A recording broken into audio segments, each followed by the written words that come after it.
Hello बच्चों, let's read the question.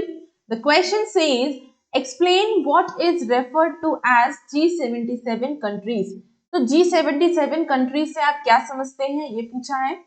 In what ways can G77 be seen as reaction to the activities of Bretton Woods?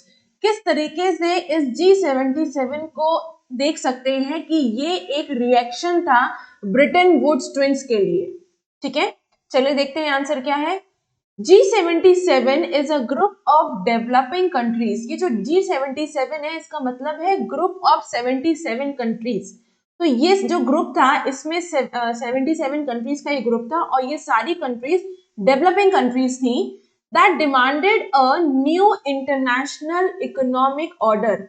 और in developing countries ने एक new international economic order, new international economic system की demand करी थी.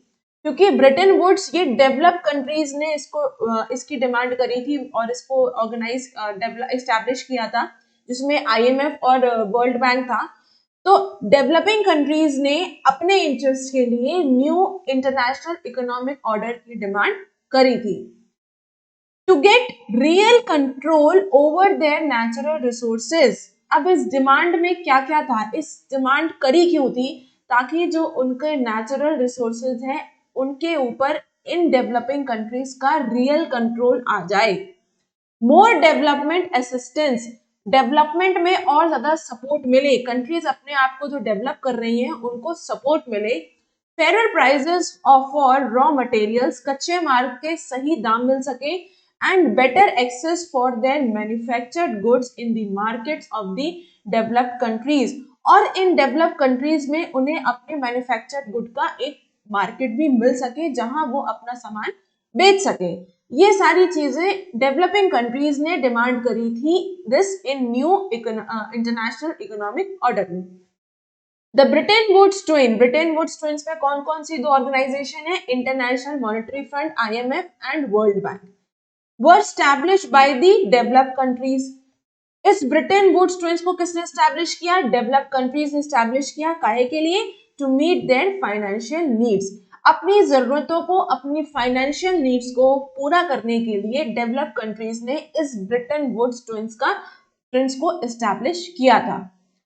They were not at all interested in the economical development of former colonial countries and developing nations. तो IMF and World Bank, ये जो develop countries ने organisation बनाई थी, ये लोग बिल्कुल भी इंटरेस्टेड नहीं थे फॉर्मर कॉलोनियल कंट्रीज और डेवलपिंग नेशंस के डेवलपमेंट में. उनके इकोनॉमिक डेवलपमेंट में बिल्कुल भी इंटरेस्टेड नहीं थे. फॉर्मर कॉलोनियल कंट्रीज का मतलब ये हुआ कि पहले ये कॉलोनी थी लेकिन अब ये कॉलोनी नहीं है. तो इस तरह की जो कंट्रीज थी और जो डेवलपिंग नेशंस थे, दोनों के लिए ये जो आईएमएफ और वर्ल्ड बैंक था ये इंटरेस्टेड नहीं थे उनके इकोनॉमिक डेवलपमेंट के लिए. Then while G77 was formed to cater the needs of developing nations. और G77 बनाया क्यों गया था? ताकि जो डेवलपिंग नेशंस हैं उनकी जरूरतों को पूरा कर सके. Therefore, इसलिए it can be assumed, ऐसा कह माना जा सकता है that G77 was the result of a reaction to the activities of the Bretton Woods twins. तो इसलिए ऐसा कह सकते हैं कि ये जो G77 बनाया गया है ये ब्रिटिश वुड्स ट्विंस का रिएक्शन था, इनकी इस ब्रिटेन वुड्स ट्विंस के एक्टिविटीज का रिएक्शन था. I hope you understood the question as well as the answer. Best of luck.